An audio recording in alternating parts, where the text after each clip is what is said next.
मैं इतनी बात जरूर कह रहा हूं कि लगातार अगर हम इस सब चीजों पर चर्चा करते रहेंगे तो कोई ना कोई रास्ता निकलेगा और उसका कोई निर्णय भी आएगा। जैसे आज कह रहे हैं अभी कौशल जी के मुख्यमंत्री से मिलने के लिए फिर जगह मांगी गई, फिर समय मांगा गया है कि मुख्यमंत्री जी हमें समय दें, मुलाकात करें, हमसे बातचीत करें और हम इस मामले को आगे बढ़ाएं। मैं मानता हूं कि इसी तरीके से इस मामले का निस्तारण हो सकता है। इसके अलावा कोई और दूसरा चारा भी नहीं है। शिक्षा मित्र अनुदेशक बिल्कुल हताश और निराश है, फंसा हुआ है। वो देख रहा है कि किस तरीके से हम उस परेशानियों के सबब से बाहर निकले, कैसे हम जीवित रहें, कैसे हम आगे बढ़े। अभी इन्हीं परेशानियों का सबब चल रहा है। अगर हम बात करें ईमानदारी से तो ये बात तय है कि जीवन में सब कुछ विधि के हाथ है, लेकिन काम हमें करना पड़ता है और उस काम के जरिए हमें बहुत कुछ मिलता है।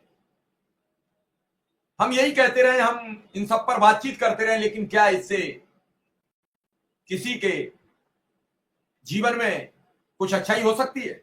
नहीं होगी। जीवन अच्छा बनाने के लिए सरकार को अच्छा मानदेय देना पड़ेगा। कल बात हो रही थी मजदूरी को लेकर और शिवकुमार शुक्ला से शिक्षा मित्र ने परसों सवाल भी किया था। वो सवाल उसका बहुत वाजिब था। उनका कहना था कि आप बताइए क्या हो सकता है।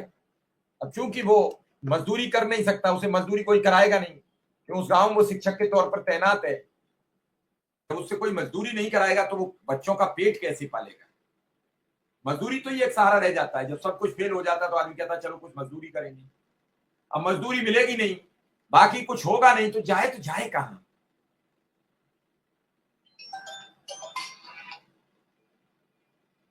हेलो,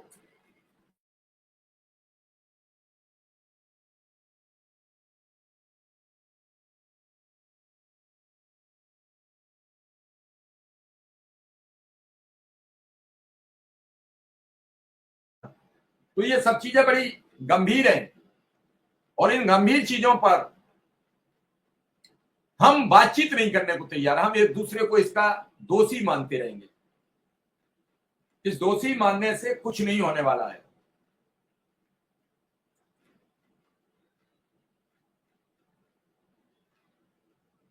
ये जो शिक्षा मित्र जब भर्ती हुए थे तब ये सब गांव के टॉपर थे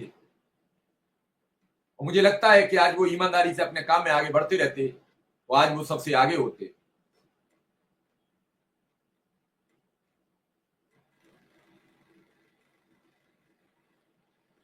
अनुदेशकों का सवाल है कि इस बार स्वतः नवीनीकरण होगा कि नहीं होगा। जो कहा था सुंदरम जी ने, कह रहे हैं कि हमारे यहाँ छात्र कम हो गए तो 3 अनुदेशकों की नौकरी चली जाएगी। कौशल जी, बात आपकी अधूरी रह गई थी, तो अब अगली तैयारी किसी से मुलाकात की चर्चा बनाइए। प्रधानमंत्री जी जल्द ही बनारस आ रहे हैं। मेरा मानना है कि प्रधानमंत्री जी वहां कुछ नया इतिहास रचें, उसी बनारस से शुरुआत करें।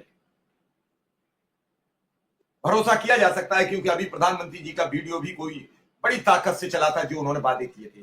कौशल जी।